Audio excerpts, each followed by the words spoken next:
Well, our first speaker today is me. So let's go ahead and get started. And I'm going to time myself so that we can stay on track. All right. So using nature to stop the next pandemic. We're doing this ridiculous thing, all of us in our separate homes rather than in a room in person with you because of COVID-19. And this has placed a great burden on all of us. So it raises the question, how could we stop this from happening again? Well, COVID-19 is what's called a zoonotic disease, and all that means is that it's a disease that jumps from animals to people. There are a variety of ways this can happen. There are host animals, primates and bats and rodents are common host animals, and you can get spillover directly to humans, sometimes through vectors like ticks or fleas or mosquitoes, or you can get spillover to humans through livestock, domestic animals. And so we'll be talking about that a little bit later. And then once it gets into humans, human behavior amplifies it, and then the next thing you know, you have a major disease outbreak. Well, when it becomes a major outbreak, zoonotic pandemics have killed millions of people. This here is a picture of the Spanish flu, which killed 50 million people worldwide from 1918 to 1919. This is a representation of the AIDS quilt. HIV/AIDS was actually also a zoonotic disease and has killed 33 million people so far. Continues to kill people. It's not cured yet. 690,000 in 2019 alone, and is still going strong. And of course, we are living through COVID-19, starting in 2019 and carrying on. We've had 1.2 million deaths so far. And this also, that top green line, unfortunately, is deaths in the United States. We're over 200,000 and the toll is climbing. Well, it doesn't just come from animals. Human actions have something to do with disease arrival. So outbreaks of diseases like this are fueled by things that increase contact between people and wildlife. It's not like bats and monkeys come sneak into your house in the middle of the night. We do things like deforestation that brings increases the edge of forested areas and brings more people into contact with wildlife that might be hosts of diseases that can spread to people. We also just have trade. That adorable little guy is a pangolin. People keep pangolins as pets. They also kill them and use their scales for traditional medicine. And so wildlife trade of many kinds is another way in which we put ourselves into closer contact with wildlife than is perhaps wise. And so this raises these pressing questions. COVID-19 is terrible. Can we stall the next pandemic by changing the way that we interact with nature? And then if we could, would the cost of those actions be worthwhile? Or would it be so ridiculously expensive that we wouldn't want to do it? Well, so we put together a multidisciplinary team to answer these questions. We wrote a paper in Science that was published in July, and this group of people is economists, ecologists, medical doctors, zoologists, and people really all over the world, in the US, in China, in Africa, in South America. And we got together to try to answer those questions, working together via Zoom in the middle of the pandemic. So there are a couple of things that we can do. Strategy number one, well, if deforestation is a problem, let's reduce it. Let's reduce deforestation. And there's been a lot of research about things that we can do to reduce deforestation, payments for ecosystem services, payments to reduce forest degradation and deforestation. And so we could use payments and policy, typo there, to cut deforestation in half in targeted tropical areas where zoonotic diseases are most likely to emerge. That's something we could do. Another thing we could do is, well, if it's a bad idea to have wildlife trade, then we could reduce wildlife trade. We could cut wild animal and meat sales, especially in China. This is a picture of a seafood wet market that was shut down in the immediate wake of the COVID-19 outbreak. This is a huge market, and that's a costly thing, but it's something that could be done.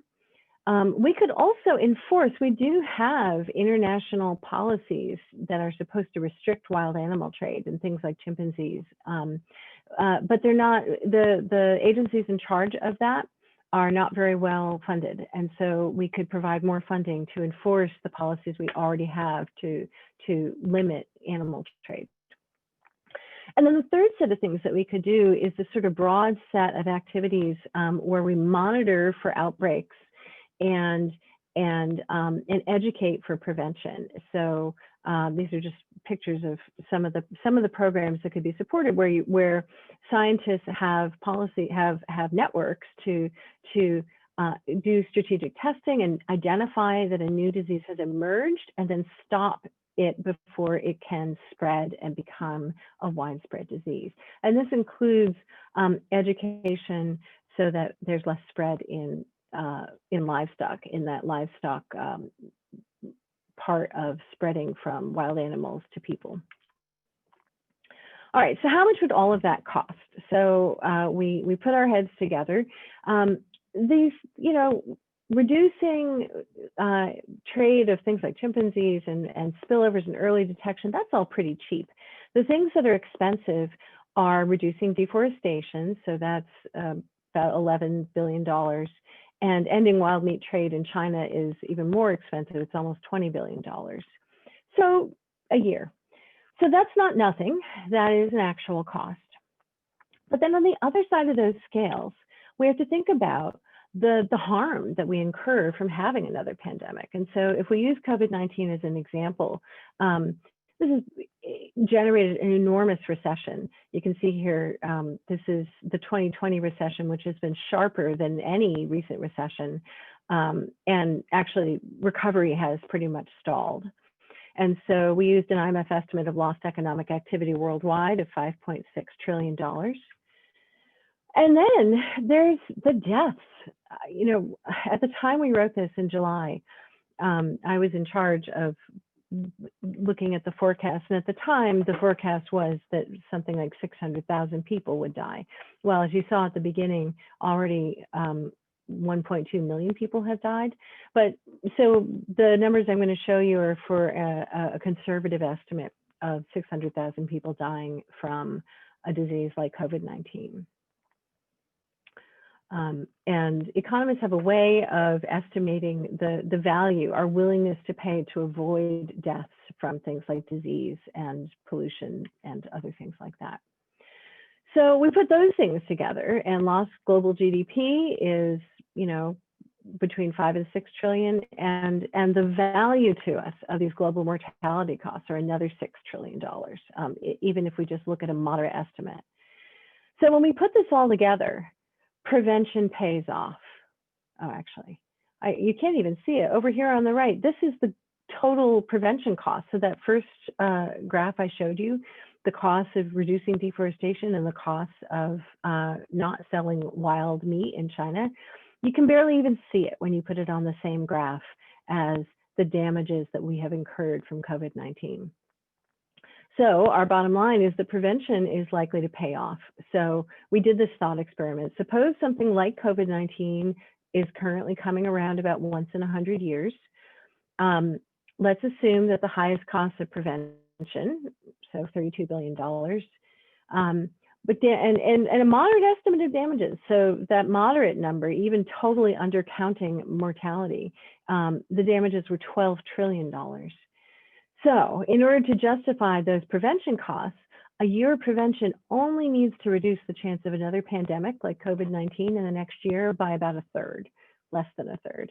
And given that this damage estimate is now, we know, woefully underestimated, the bottom line is that prevention is going to pay for itself.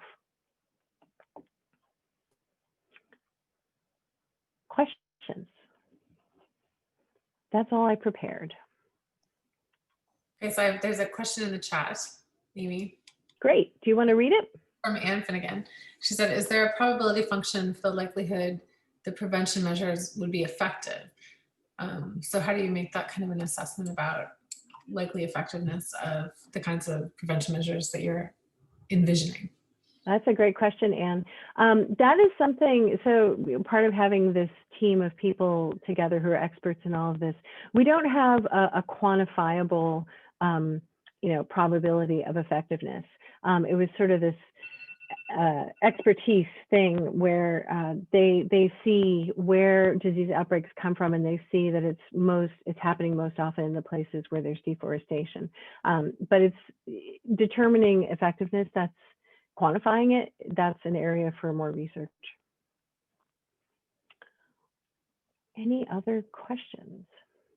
I have one. How do you estimate the cost of getting rid of wild animal like meat trade? How do you get at that? How do you think about that? Are you right? So yeah.